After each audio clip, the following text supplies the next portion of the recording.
Let me tell you something that deeply concerns me. Last week, a 6-7-year-old woman came into my practice. Elegant, intelligent, with an orderly life.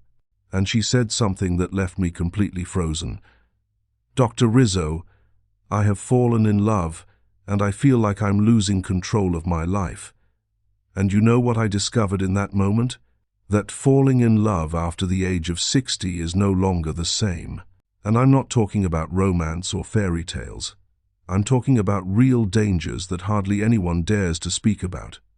Because you see, when you have built a life at this age, with fixed routines and hard-won independence, love can become an emotional tsunami that sweeps everything away. And here comes the truly disturbing part. Most people over 60 keep making the same fatal mistakes.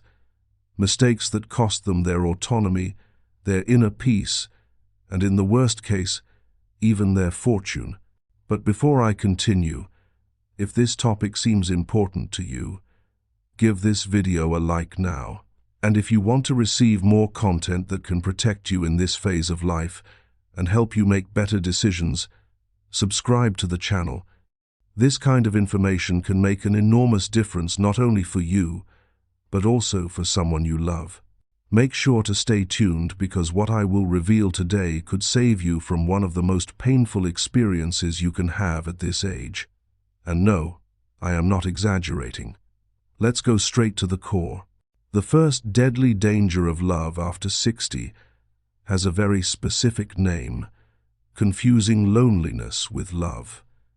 And listen to me carefully now because this is crucial. When you reach 60, it is very likely that you have experienced significant losses. Perhaps you are widowed, perhaps you divorced after decades of marriage, or your children have long since moved out, built their own families, and suddenly your home feels too big and too quiet. This loneliness, this feeling of emptiness, is like an open wound. And when someone appears who gives you attention, who listens to you, who makes you visible again, then your brain does something extremely dangerous. It labels that feeling of relief as love. It isn't. Let me be brutally honest. In over 30 years of clinical experience, I have seen wonderful, intelligent people with successful careers plunge into catastrophic relationships simply because they could not distinguish between the need for company and real love. And do you know what is the most frightening part of it? That this confusion after 60 has far more serious consequences than at 20 or 30. Why? Because time feels different at this age. You feel an existential urgency. I have no time to lose, you tell yourself. This could be my last chance at happiness. And precisely this feeling makes you skip essential steps. It makes you ignore obvious warning signs. It pushes you into an emotional pace that is far too fast. I have seen people move in together after less than 3 months, merge their finances after 6 months, and after a year sit completely devastated in front of me wondering how they ended up in that situation. Because here comes the uncomfortable truth no one wants to hear. Loneliness is healed through human connection, not necessarily through romance. Your need for closeness can be fulfilled through deep friendships, group activities, community projects, or rediscovering forgotten passions. But when you make another person the only antidote to your loneliness, you are not building a relationship out of love, but out of dependency. And emotional dependency after 60 is particularly toxic because it disguises itself as complete openness of the heart, as the feeling of finally having found a soulmate, as the desire to make the most of the time you have left. But wait, it gets even darker. Let's talk about the second danger, the pressure of time that distorts your judgment. When you are 25 and a relationship fails, you think, I have my whole life ahead of me.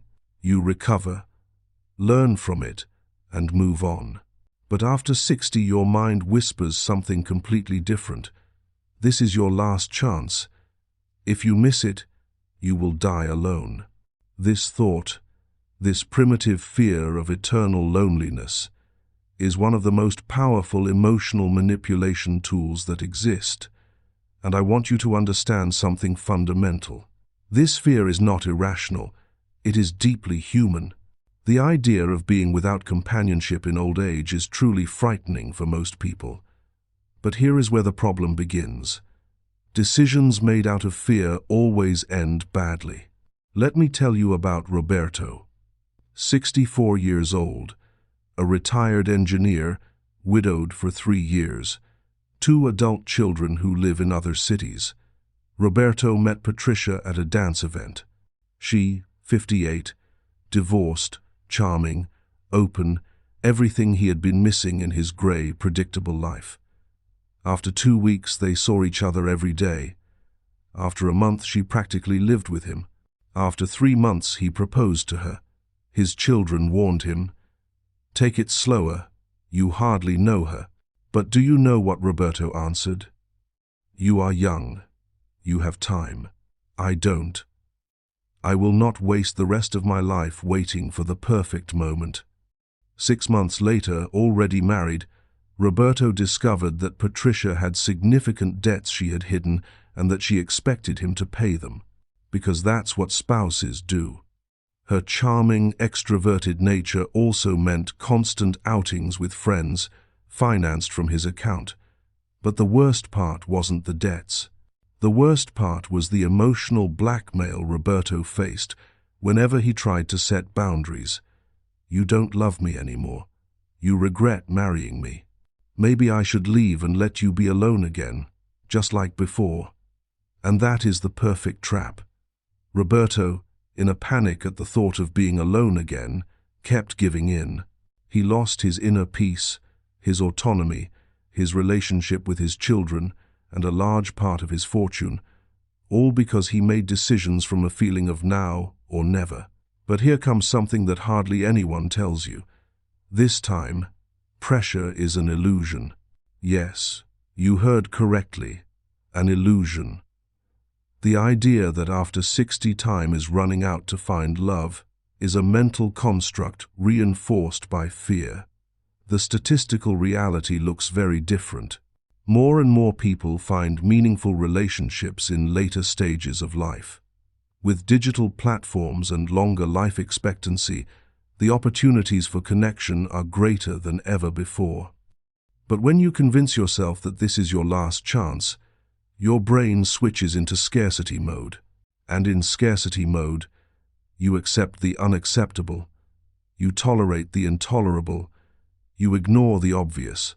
Because in a mind distorted by fear, any company seems better than none. And you know what? That is wrong. A dangerous lie. A bad relationship. After 60 not only makes you unhappy, it can actually make you ill. The chronic stress of a toxic relationship weakens the immune system, increases the risk of cardiovascular disease, and harms mental health. Being alone is infinitely better than being poorly accompanied, especially after 60. But it goes further. There is a third danger, even more insidious. We need to talk about something many consider taboo, but which is absolutely crucial: money and wealth in late-life relationships. And before you think, how materialistic, let me be clear. This is not about being calculating or distrustful. It is about protecting yourself, because here is the brutal reality. After 60, you most likely have something to protect. Perhaps a paid-off house after decades of hard work, your retirement savings, investments, wealth you want to leave to your children. And unfortunately, there are people who deliberately seek relationships with older adults for financial reasons. Yes, it is that harsh. I am not claiming that every person who approaches you after 60 has dark intentions.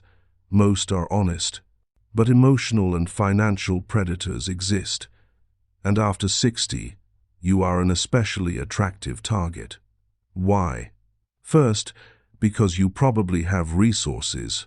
Second, because loneliness makes you more emotionally vulnerable.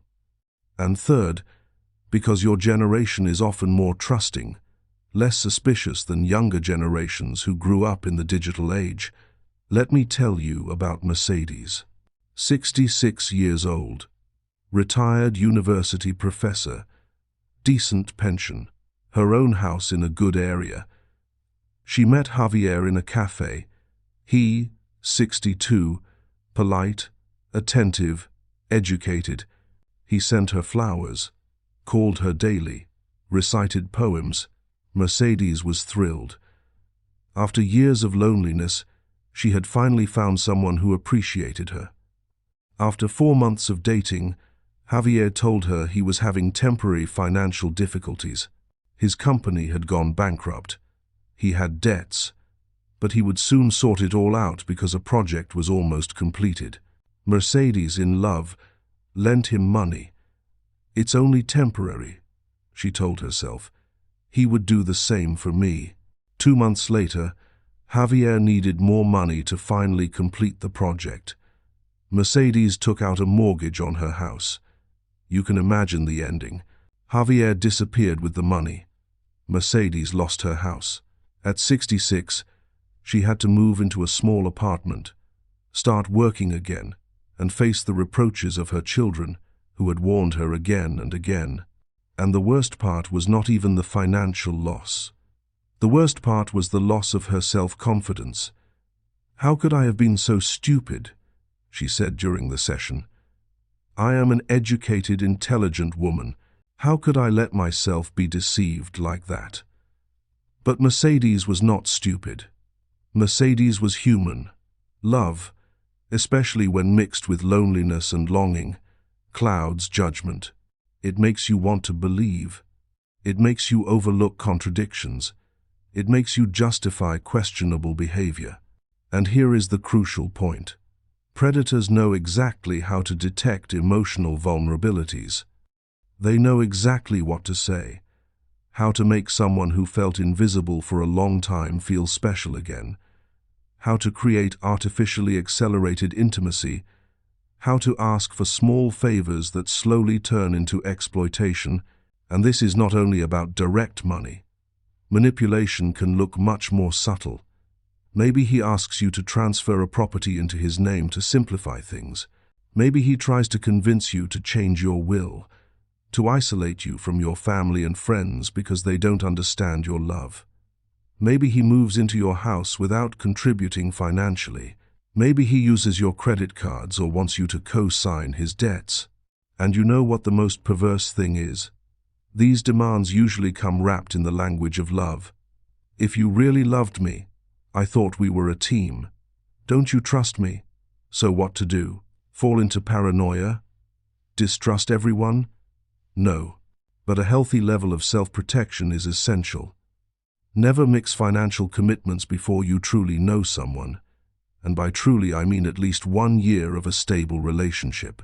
Talk to your children or people you trust before making financial decisions involving your partner. Keep separate accounts, always. Protect your assets legally, and if you want to marry or live together, consider a prenuptial agreement. It doesn't sound romantic, but it is wise. Because here is the truth. Real love respects your autonomy and your financial security. If someone applies pressure, emotionally manipulates you, or makes you feel guilty because you want to protect your wealth, then that person does not love you. They are using you. But there is another danger that hardly anyone talks about, and it is crucial. The incompatibility of two fully lived life stories. This is something that hardly matters at 20, but at 60 it can become monumental. At that age, both people bring decades of experiences, wounds, habits, and worldviews. You are no longer blank pages with it all. You are complete books, filled with intense chapters, some beautiful, some painful, but all shaping the person you are today. And when two complete books try to merge into one, conflict is almost inevitable. Remember this. At 60, you have fixed routines. You get up at a certain time, always eat the same breakfast, have your own spaces and rituals. You have adult children who are part of your life, perhaps grandchildren you see on weekends. You have friendships that have existed for decades, with their own dynamics. You have deeply rooted political, moral, or religious beliefs. You have your own way of handling money, of arranging your home, of spending your vacations. And now someone new enters this carefully ordered system. It is a tremendous challenge, not because love would be impossible, but because adjusting two complete worlds of life is much more difficult than for two young people who are just starting out. It requires patience, self-reflection, flexibility, and above all, the ability to let go of old patterns without losing yourself. What hardly matters at 20 can become a huge obstacle at 60. At this age, both bring decades of experiences, wounds, habits, and worldviews. One is no longer a blank page. One is an entire book, filled with intense chapters, some beautiful, some painful, but all shaping the person one has become. And when two complete books try to merge into one, conflicts are almost inevitable. Imagine this. At 60, one has fixed routines. One gets up at the same time, eats the same breakfast, has familiar spaces and rituals. One has adult children who belong to one's life, perhaps grandchildren one sees on weekends, friendships that have lasted for decades, deeply rooted political, religious, and moral convictions, a particular way of handling money, arranging the home, or spending vacations. And then someone enters this solidly built life, with their own habits, their own children, their own friends, their own beliefs, their own way of living. The clash can be intense.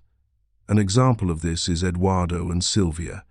He, 68, widowed. She, 65, divorced. They met in a book club, fell in love, and decided to move in together. At first, everything was enchanting, but after 3 months, the friction began. Eduardo ate dinner early, watched the news at 6:3, and was in bed by 9. Sylvia ate at 9, stayed awake until midnight, and watched series. Eduardo was tidy and meticulous. Sylvia was more relaxed and left many things lying around, but the real conflicts were deeper. Eduardo's son visited him every Sunday with the grandchildren. For him, it was sacred. Sylvia, on the other hand, felt that they never had time alone because family was always around. Sylvia met her friends twice a week, which Eduardo perceived as rejection. He thought that as a couple, they should spend more time together. And then came the most sensitive point. He was conservative, she progressive. At first, they avoided the subject. But soon, every conversation became a minefield. What happened? Both tried to change the other. Eduardo wanted Sylvia to adopt his routines. Sylvia wanted Eduardo to be more flexible, more spontaneous. But neither gave in because both thought, at my age, I won't change anymore. And this is the existential problem of love after 60. One would need flexibility, precisely in the phase of life in which one has the least of it. Not out of stubbornness, but because the brain at this age has solidified patterns. Identity is stable. Habits are deeply rooted. Changes require conscious, long-term effort, something many no longer want or are able to invest. Then the quiet struggle begins. Resentment grows. Comparisons with the earlier solitary life arise, and what began as love turns into a life together full of tension and small daily wounds. I have seen couples who became literally ill because of this. Anxiety, insomnia, digestive problems.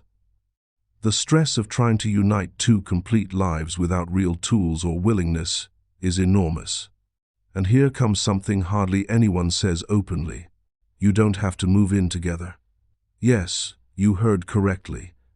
In the 21st century, One can have a deep, stable, and meaningful relationship after 60 without living under the same roof. There is even a name for it: living apart together, living separately but emotionally connected. Both keep their space, their autonomy, their routines. They meet regularly, share what matters, but at the end of the day, each returns to their own retreat. And you know what? For many people over 60, this form is perfect. It preserves the magic, reduces conflict, and respects individuality. Society likes to claim that true love means moving in together. That physical separation is a lack of commitment. That is wrong. It is just an outdated cultural pressure. True connection does not show itself by sharing a roof, but by respecting each other, supporting each other, and being emotionally present. But there is an even more sensitive area, and it belongs to the greatest risks of love after 60, sexuality later in life, and how it can become an emotionally dangerous anchor. We must speak honestly about something society prefers to suppress. People over 60 remain sexual beings.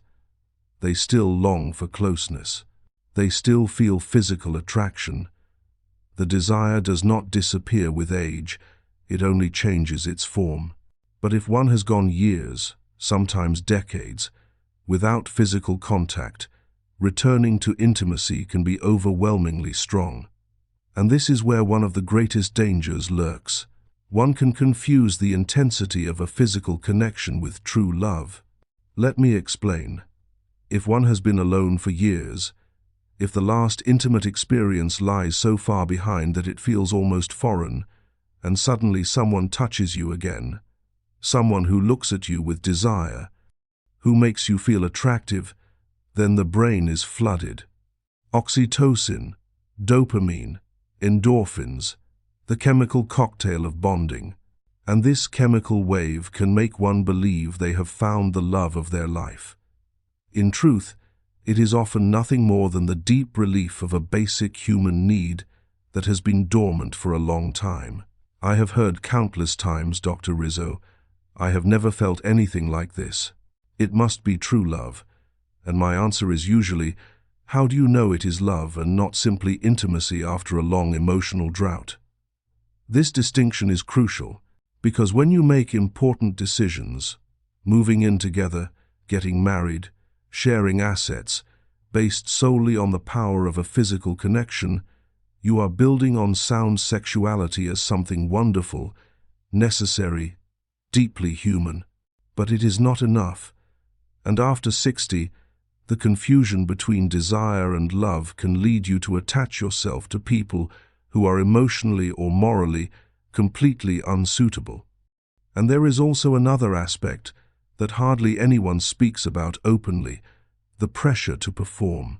Yes, after 60 bodies change completely naturally, yet many suddenly feel the obligation to function, to disappoint no one, to prove that they are still desirable. This pressure leads people to tolerate behaviors they would never have accepted before. I have seen women who accept a lack of respect simply because they say, "At least I feel desired again." And men who stay in clearly destructive relationships because they think, "She makes me feel young again." Physical closeness can become a golden trap, pleasant, intoxicating, but dangerously binding. A trap that keeps you tied to relationships that offer little emotionally. But here lies a liberating truth. You deserve a relationship in which everything is aligned: respect, communication, emotional support, compatibility, and yes, also physical joy. You do not have to choose between love and desire. You do not have to settle for, "At least someone touches me." You deserve a connection that is complete, honest, and balanced. Because if you settle for less, you not only deprive yourself of a healthy relationship, you also close off the possibility of a love that lifts you up instead of hollowing you out. This pressure can lead you to tolerate behaviors you would never have accepted before. simply out of fear of losing the physical affirmation you have lacked. For so long I have seen women endure emotional disrespect just because they say, "At least I feel desired again," and men who stay in clearly destructive relationships because this closeness gives them the feeling of being young again. Physical intimacy can become a golden but dangerously addictive trap, pleasant, comforting, yet binding in a way that keeps you in relationships that do not nourish you emotionally. And this is where a liberating truth lies. You deserve a relationship in which everything fits, in which respect, communication, emotional support, true compatibility, and yes, physical pleasure come together. You do not have to choose between love and desire. You do not have to settle for, "At least someone touches me." You deserve a complete, honest, and balanced connection. Because if you accept less, you rob yourself not only of the chance for a healthy relationship, you also close the door to a love that strengthens you instead of exhausting you. But there is one final danger, perhaps the most painful of all. The sixth and final point, the devastating impact that a poorly chosen relationship can have on your family and your emotional legacy. After 60, you are no longer just yourself. You are part of an entire network of relationships. Children, grandchildren, siblings, friends, people who have accompanied you your whole life. And when you bring a new partner into this network, especially too quickly or thoughtlessly, the consequences can be enormous. I have seen entire families break apart because of poorly managed late-life relationships. Children cut off contact because they feel that a stranger is intruding and manipulating their parent. Grandchildren lose their connection to their grandparents. Inheritances dissipate. Family traditions fall apart because the new partner sets new rules. And the most painful part, many of these breaks are irreversible. Let me tell you about Carlos, 69 years old, father of 3 children, grandfather of 5, widowed for 4 years. He met Lucia and fell passionately in love. When his children asked him to take things slowly, he accused them of selfishness. Lucia fueled this conflict skillfully. "Your children only want your money. I am the only one who truly loves you." Blinded by infatuation, Carlos distanced himself from his family. He changed his will, cancelled family gatherings, and gradually lost everything that had supported him. 3 years later, the relationship ended abruptly. Lucia disappeared and took a significant part of his assets with her.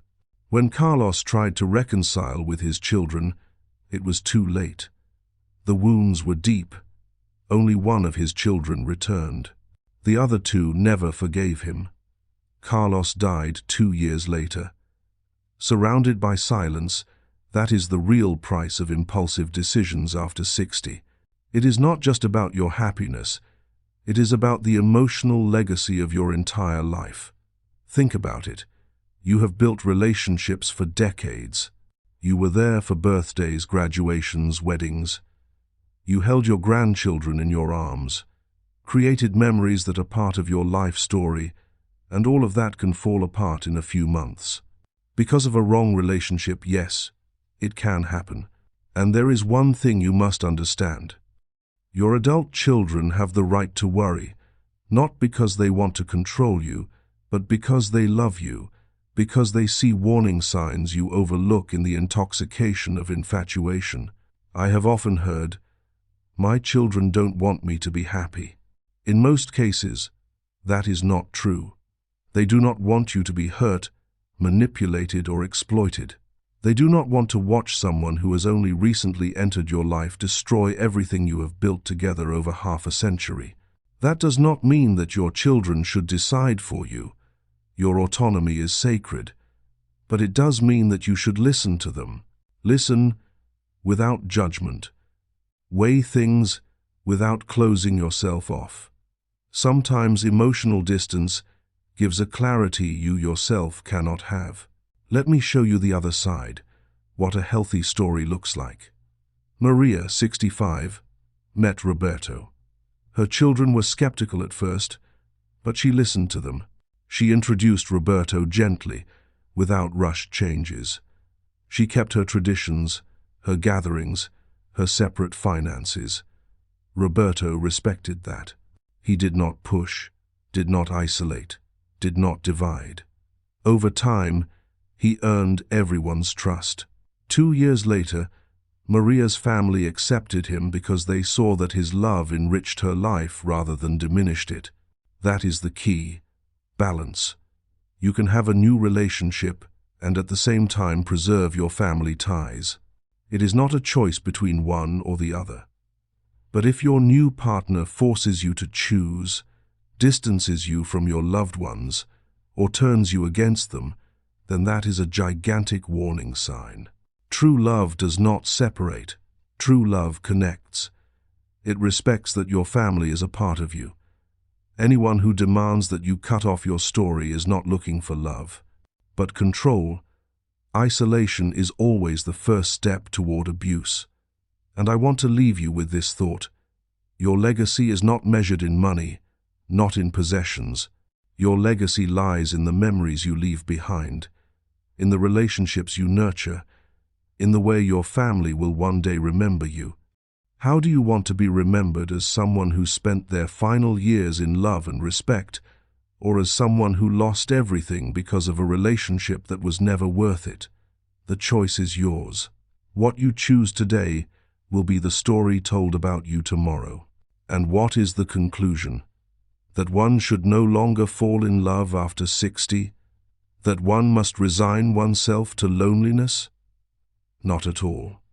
Love after 60 can be beautiful, deep and meaningful, often even more mature and fulfilling than any love before. Many tell me that the love they found in this stage of life was the most authentic, calm and truthful love they ever experienced, and that makes sense. At this age, you know your boundaries. You know what you want and what you do not. You no longer waste time on games or toxic relationships. You seek real companionship, conversations with depth, someone with whom you can share the late sunsets of life. All of that is beautiful. All of that is valuable, but it requires awareness, slowness, and respect for your own life and your own roots. Do not throw yourself into it. Do not give in to the pressure of now or never. Do not confuse loneliness with love. Do not sacrifice your autonomy, your wealth, or your family on the altar of being in love. Because after all these years with older people, I have learned one thing. Temporary loneliness is 1,000 times better than permanent bad company. Being alone is not the worst scenario. The worst scenario is being with someone who manipulates you, isolates you, controls you, or takes something from you. That is the true nightmare, because the love you truly deserve after 6 decades of life is a love that respects, that is patient, that protects, and that enriches your life, not diminishes it. If someone truly loves you, they will wait until you feel safe. They will respect your pace, appreciate what you have built and fit into your life without tearing down your world. They will want to meet your family and understand that there is a long story before them. They will never make you choose between your past and your future. And if they are not willing to do that, they do not love you, then they simply need you, or worse, they are using you. Ask yourself, does this new relationship give you more freedom or make you tighter, smaller, more controlled? Does it bring you closer to your family, or does it tear you away from them? Does it respect your independence or constantly question it? Does this person celebrate your life's achievements or try to control them? The answers to these questions tell you everything you need to know. So yes, fall in love after 60. Dare to allow closeness again. Open your heart. Give yourself another chance at love, because you deserve it. But do not forget the final great danger, the destructive impact a poorly chosen relationship can have on your family and your life's work. After 60, you are part of an emotional web. Children, grandchildren, siblings, friends who have accompanied you for decades. And if you bring a new person into this network too quickly, the consequences can be far-reaching. I have seen families literally break apart because of late-life relationships. Children who cut off contact because they sense that a stranger is manipulating grandchildren who lose their connection, inheritances that dissolve, family traditions that disappear because the new partner wants to set different rules. That is why it is crucial that every new love enters your life slowly, mindfully, and with respect for everything you have already built. People who truly love you do not demand that you sever the bonds that nourish you and carry you through life. On the contrary, they strive to become part of that whole, to understand your relationships, your habits, and your priorities. True love never comes like a storm that destroys everything, but like a light that gently blends into your existing world. The truth is simple. After the age of 60, your love no longer belongs to you alone. It touches all those who are part of your story. That is why you carry a double responsibility. On one hand, you must stand up for yourself, for your values and boundaries, and on the other hand, protect the emotional space in which your family has lived for decades. Love must be a bridge, not a knife. It must be a gain, not a source of conflict. Every person who enters your life must understand this, respect it and confirm it through actions, not just words. In the end, you should remember this. True love in later life is not the one that suddenly appears and blinds you with big promises, but the one that calms you, respects you, and enriches you. The one that takes nothing from you but gives you something. The one that does not separate but connects. If a person can give you peace, safety, and joy without destroying what makes you who you are, then they are worth your time, your tenderness, and your heart. And only then does it become clear that love after 60 is not only possible, it can be the most mature, gentle, and wise form of love you have ever experienced.